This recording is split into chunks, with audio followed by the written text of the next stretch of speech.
हिसाब। एक था राजा। राजा जी लकदक कपड़े पहनकर यूं तो हजारों रुपए खर्च करते रहते थे, पर दान के वक्त उनकी मुट्ठी बंद हो जाती थी।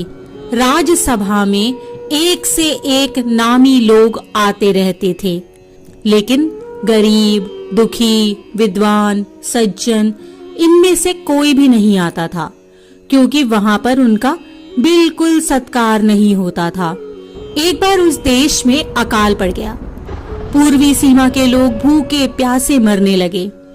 राजा के पास खबर आई। वे बोले, यह तो भगवान की मार है, इसमें मेरा कोई हाथ नहीं है।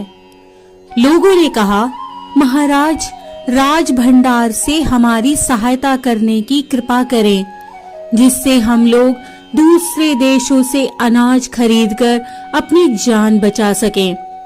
तो राजा ने कहा, आज तुम लोग अकाल से पीड़ित हो, कल पता चलेगा कहीं भूकंप आया है, परसों सुनूंगा कहीं के लोग बड़े गरीब हैं, 2 वक्त की रोटी नहीं जुटती।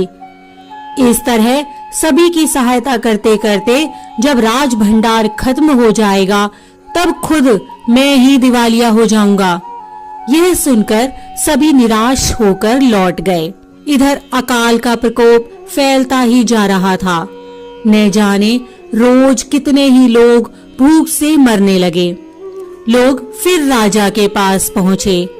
उन्होंने राजसभा में गुहार लगाई, दुहाई महाराज, आपसे ज्यादा कुछ नहीं चाहते, सिर्फ 10,000 रुपए हमें दे दें तो हम आधा पेट खाकर भी जिंदा रह जाएंगे। राजा ने कहा, 10,000 रुपए भी क्या तुम्हें बहुत कम लग रहे हैं? और उतने कष्ट से जीवित रहकर लाभ ही क्या है? एक व्यक्ति ने कहा, भगवान की कृपा से लाखों रुपए राजकोष में मौजूद हैं, जैसे धन का सागर हो। उसमें से एक आध लोटा ले लेने से महाराज का क्या नुकसान हो जाएगा? राजा ने कहा, राजकोष में अधिक धन है तो क्या उसे दोनों हाथों से लुटा दूं? एक अन्य व्यक्ति ने कहा, महल में प्रतिदिन हजारों रुपए इन सुगंधित वस्त्रों, मनोरंजन और महल की सजावट में खर्च होते हैं। यदि इन रुपयों में से ही थोड़ा सा धन जरूरतमंदों को मिल जाए तो उन दुखियों की जान बच जाएगी। यह सुनकर राजा को क्रोध आ गया। वह गुस्से से बोला, खुद भिखारी होकर मुझे उपदेश दे रहे हो? मेरा रुपया है, मैं चाहे उसे उबाल कर खाऊं चाहे तल कर, मेरी मर्जी। तुम अगर इसी तरह बकवास करोगे तो मुश्किल में पड़ जाओगे, इसीलिए इसी वक्त तुम चुपचाप खिसक जाओ। राजा का क्रोध देखकर लोग वहां से चले गए। राजा हंसते हुए बोला, छोटे मुंह बड़ी बात, अगर 100-200 रुपए होते तो एक बार सोच भी सकता था। पहरेदारों की खुराक 2-4 दिन कम कर देता और यह रकम पूरी भी हो जाती, मगर 100-200 से इन लोगों का पेट नहीं भरेगा। एकदम 10,000 मांग बैठे।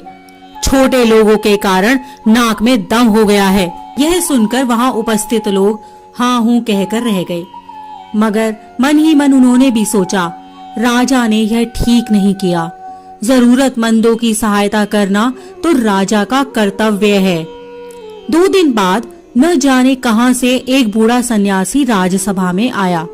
उसने राजा को आशीर्वाद देते हुए कहा, दाता कर्ण महाराज, बड़ी दूर से आपकी प्रसिद्धि सुनकर आया हूँ, सन्यासी की इच्छा भी पूरी कर दें।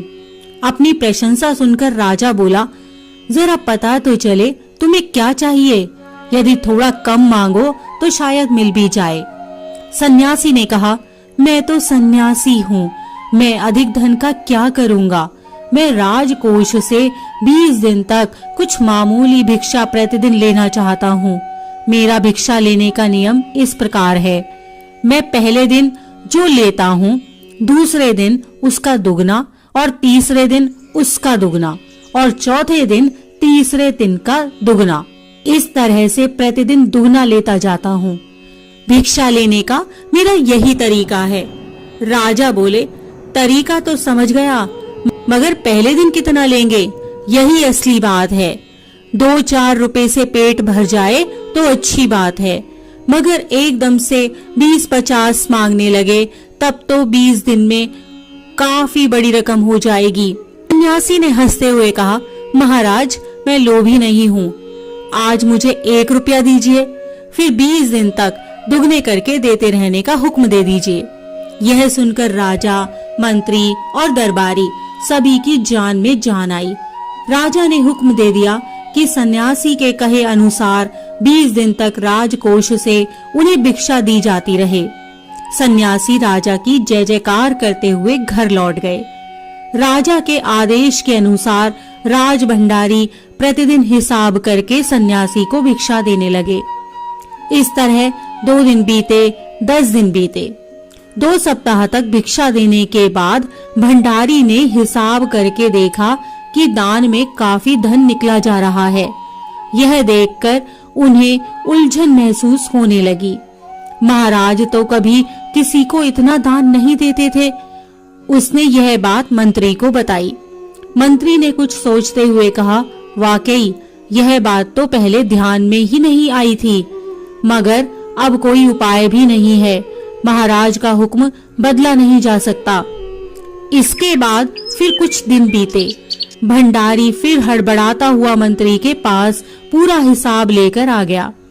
हिसाब देखकर मंत्री का चेहरा फीका पड़ गया। वह अपना पसीना पोंछकर, सिर खुजलाकर, दाढ़ी में हाथ फेरते हुए बोला, यह क्या हो रहा है? अभी से इतना धन चला गया है तो फिर 20 दिनों के अंत में कितने रुपए होंगे? भंडारी बोला, जी पूरा हिसाब तो नहीं किया है। मंत्री ने कहा, तो तुरंत बैठकर अभी पूरा हिसाब करो। भंडारी हिसाब करने बैठ गया। मंत्री महाशय अपने माथे पर बर्फ की पट्टी लगाकर तेजी से पंखा झलवाने लगे। कुछ ही देर में भंडारी ने पूरा हिसाब कर लिया। मंत्री ने पूछा, कुल मिलाकर कितना हुआ? भंडारी ने हाथ जोड़कर कहा, जी 10,48,575 रुपए। मंत्री को गुस्सा आ गया और बोला, मजाक कर रहे हो? यदि सन्यासी को इतने रुपए दे दिए तब तो राजकोष खाली हो जाएगा। भंडारी ने कहा, मजाक क्यों करूंगा, आप ही हिसाब देख लीजिए। यह कहकर उसने हिसाब का कागज मंत्री जी को दे दिया। हिसाब देखकर मंत्री जी को चक्कर आ गया। सभी उन्हें संभाल कर बड़ी मुश्किलों से राजा के पास ले गए। राजा ने पूछा, क्या बात है? मंत्री बोले, महाराज राजकोष खाली होने जा रहा है। राजा ने पूछा, वह कैसे? मंत्री बोले, महाराज सन्यासी को आपने भिक्षा देने का हुक्म दिया है, मगर अब पता चला है कि उन्होंने इस तरह राजकोष से करीब 10 लाख रुपए झटकने का उपाय कर लिया है। राजा ने गुस्से से कहा, मैंने इतने रुपए देने का आदेश तो नहीं दिया था, फिर इतने रुपए क्यों दिए जा रहे हैं? भंडारी को बुलाओ। मंत्री ने कहा, जी सब कुछ आपके हुक्म के अनुसार ही हुआ है, आप खुद ही दान का हिसाब देख लीजिए। राजा ने उसे 1 बार देखा, 2 बार देखा, उसके बाद वह बेहोश हो गया। सब परेशान हो गए। काफी कोशिशों के बाद उन्हें होश में आने पर लोग सन्यासी को बुलाने दौड़े। सन्यासी के आते ही राजा रोते हुए उनके पैरों पर गिर पड़ा। बोला, दुहाई है सन्यासी महाराज, मुझे इस तरह जान माल से मत मारिए। जैसे भी हो एक समझौता करके मुझे वचन से मुक्त कर दीजिए। अगर आपको 20 दिन तक भिक्षा दी गई तो राजकोष खाली हो जाएगा, फिर राजकाज कैसे चलेगा? सन्यासी ने गंभीर होकर कहा, इस राज्य के लोग अकाल से मर रहे हैं, मुझे उनके लिए केवल 50,000 रुपए चाहिए।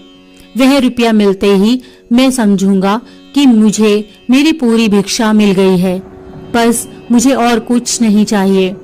राजा ने कहा, परंतु उस दिन एक आदमी ने मुझसे कहा था कि लोगों के लिए 10,000 रुपए ही बहुत होंगे। सन्यासी ने कहा, मगर आज मैं कहता हूँ कि 50,000 से 1 पैसा कम नहीं लूंगा। राजा गिड़गिड़ाया, मंत्री गिड़गिड़ाए, सभी गिड़गिड़ाए, मगर सन्यासी अपने वचन पर डटा रहा। आखिरकार लाचार होकर राजकोष से 50,000 रुपए सन्यासी को देने के बाद ही राजा की जान बची। पूरे देश में खबर फैल गई कि अकाल के कारण राजकोष से 50,000 रुपए राहत में दिए गए हैं। सभी ने कहा, हमारे महाराज कर्ण जैसे दानी हैं। इसी प्रकार की अन्य व्रत एवं पौराणिक कथा कहानियों के लिए हमारे चैनल को सब्सक्राइब और शेयर करें, ताकि आप भी दूसरों तक इन्हें पहुंचाकर धर्म लाभ प्राप्त कर सकें।